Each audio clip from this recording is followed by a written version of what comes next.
So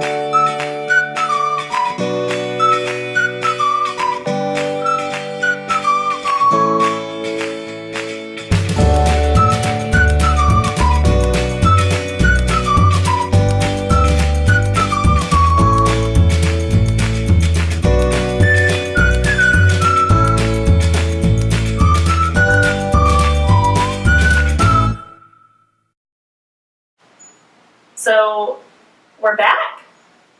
I don't know if we're back for good. We do want to start off by saying sorry to anyone that does not follow our Facebook page. We kind of just left you hanging with the videos. We never updated and let you know what happened after transfer.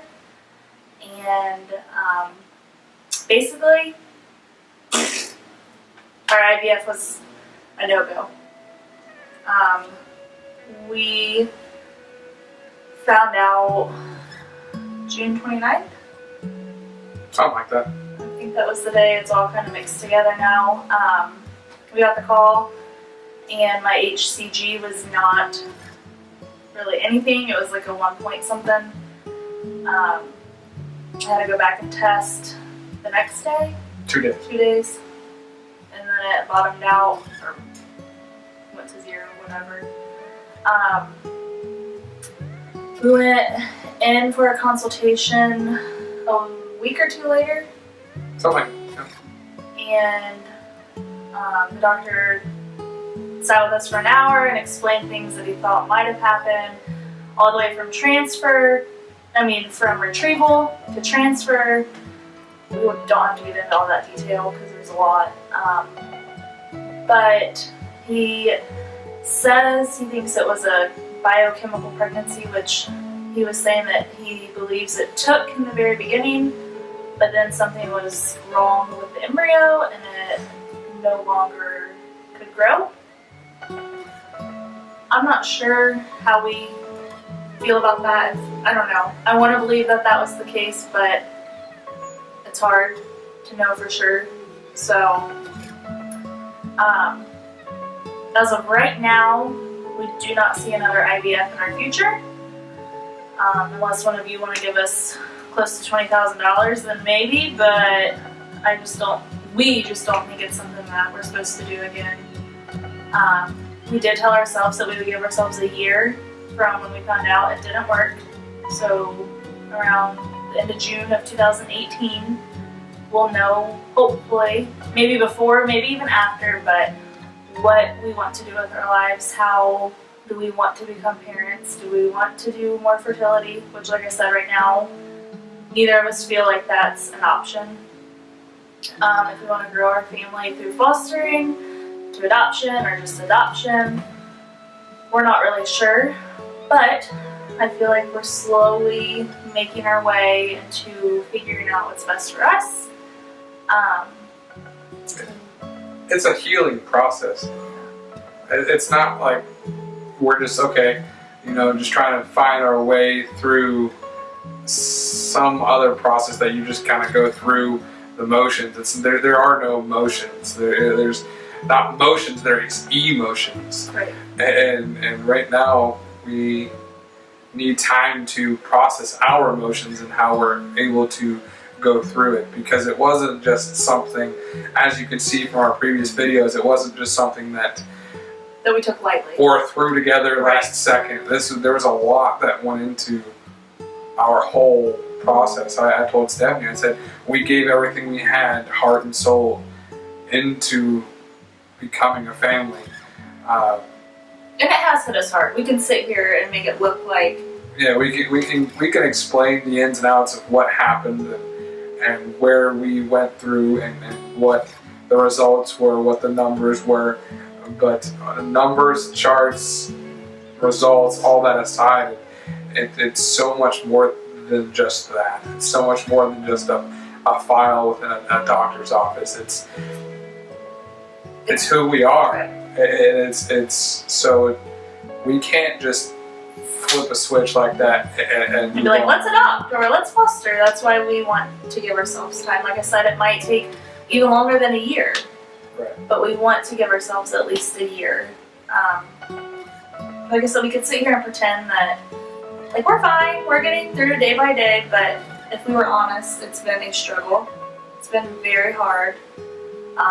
When one of us are up, the other one seems to be down, which is the way marriage goes, which is honestly helpful because we're able to be there for each other. I've struggled with a lot of anxiety and depression, really bad.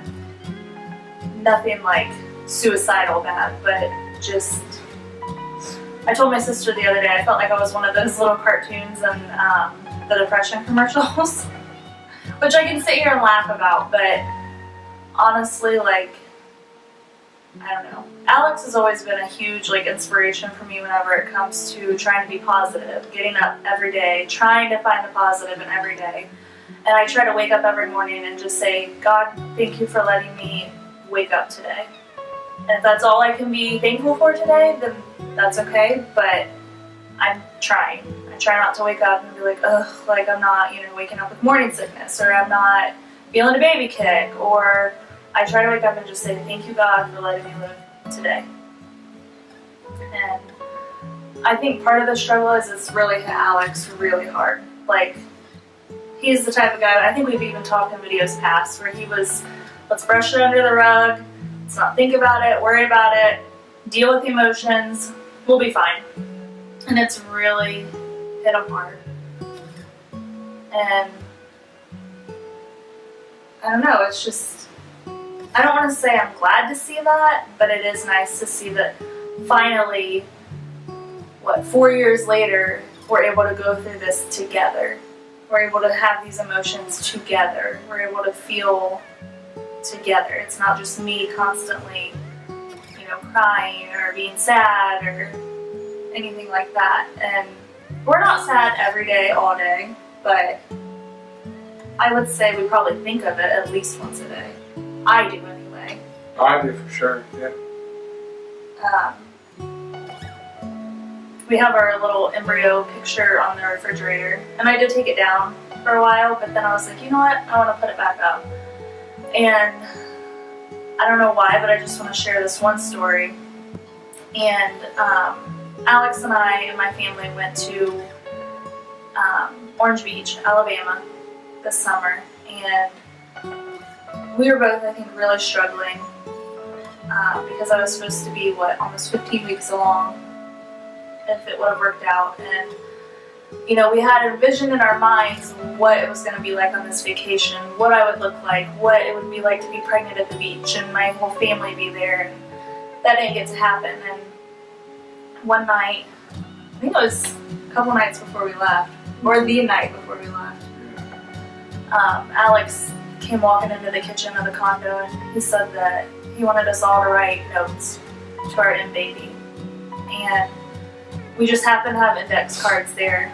So we gave everyone an index card, and we all wrote a letter, or just a little note. And then we all gathered in the master bedroom and sat on the bed and the floor together, and Alex and I went through the notes, reading them out loud. There was not a dry eye in the room. But it meant a lot to us that my family was willing to do that. I think it was healing for us. And we were going to release them with balloons, but then I decided they just meant so much that I wanted to keep them, to look back on. We've been going to a new church recently, and they've started a new series, and it's called Your Story Matters. It's called Nonfiction. Nonfiction. And it talks about Your Story Really Matters. Your Story Really Matters. And as much sadness and sorrow and darkness even that our story has had, I feel, especially today, I felt like we've gone through this to hopefully be able to help someone else. Whether that's another couple, whether that's a child that needs a parent or parents. God does make beauty from the ashes. Right now, we may feel like we're just ashes. So if you're a couple that's gone through this and you have a story to share, it's worth telling. Well, reach out to us though too, because I told Stevie this, the other day when we left church, is just like, I'm getting honest here. I'm broken still. And I want to be fixed. And I know that the love of God is the only way that I'm going to be fixed.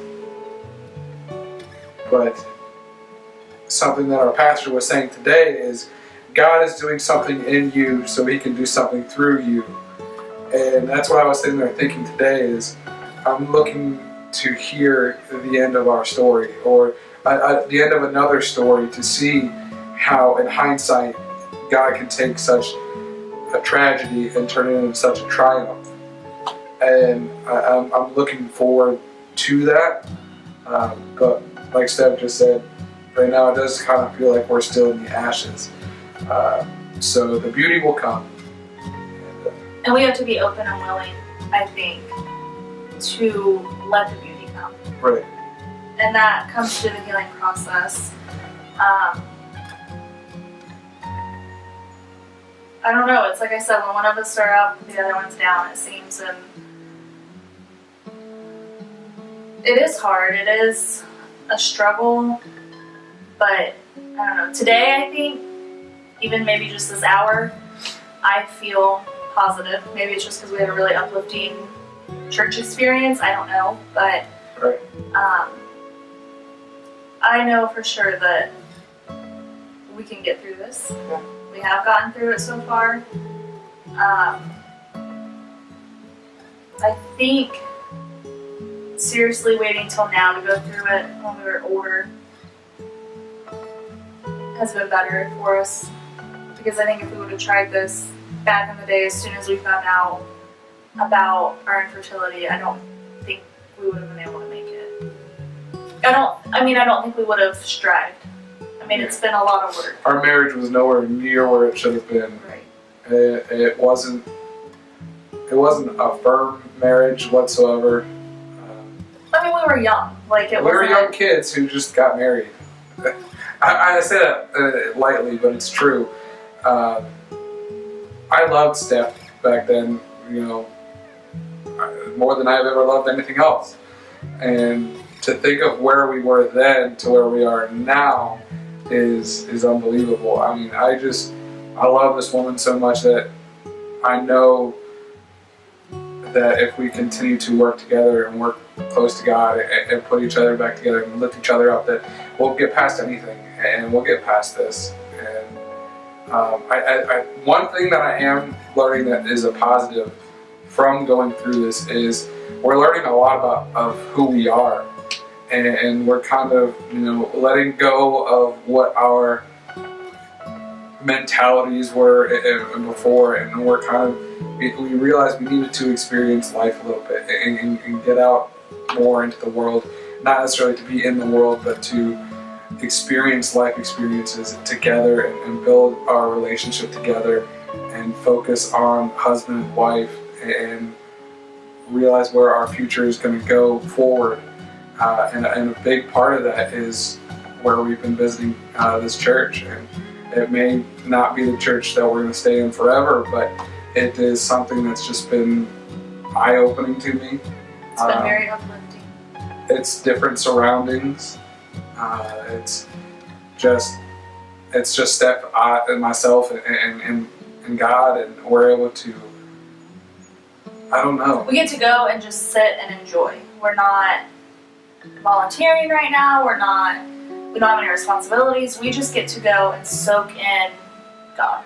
Yeah, and it's been rewarding. It really has been.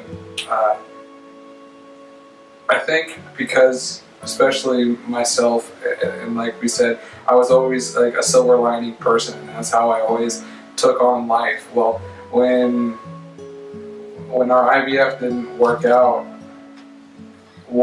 I just didn't get the point anymore. I didn't get it. I still don't get it yet, but I will. And I think that it was a perfect time to branch out and just refocus. And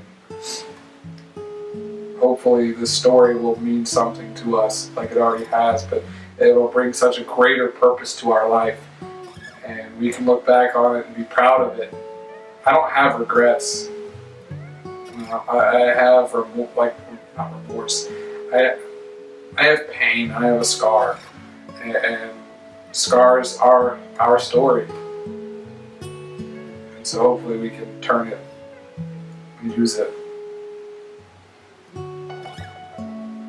So that's basically what's been up and how things went. And like I said, maybe one day we'll make a video that goes into further detail of all the stuff, but I don't know if we will because I don't think it really matters. Like, basically it didn't work and we've hit rock bottom and we are trying to build ourselves back up. We're climbing. Sometimes we slip back down. We sang a song, I mean, a lot of this has to do with church because that's what's really prevalent in our lives right now, but at the end, the chorus is, "The resurrected King is resurrecting me," and that really hit a chord with me today, and it's very true. We were dead and we were in our transgressions, and now we're trying to come back up from that and be resurrected and enjoy life and have, a bright future instead of just looking at us as darkness in front of us. We have hope in front of us. So we love all of you. I want to say thank you for watching. Sorry it's taken us, July, August, September, 3.5, 4 months to film this, but I think we're at the point now where we were able to talk about it and able to tell you what's been going on. And hopefully we continue to make videos. I really want to. I've missed doing this. I think it's a great way for Alex and I to be together and just, I don't know, I enjoy it. So who knows, maybe we'll have another journey to take you guys along for. Not hopefully, we will. Right. We'll have another journey, but whether you get to see it or not, I don't know. Bye guys, thanks for watching. See ya.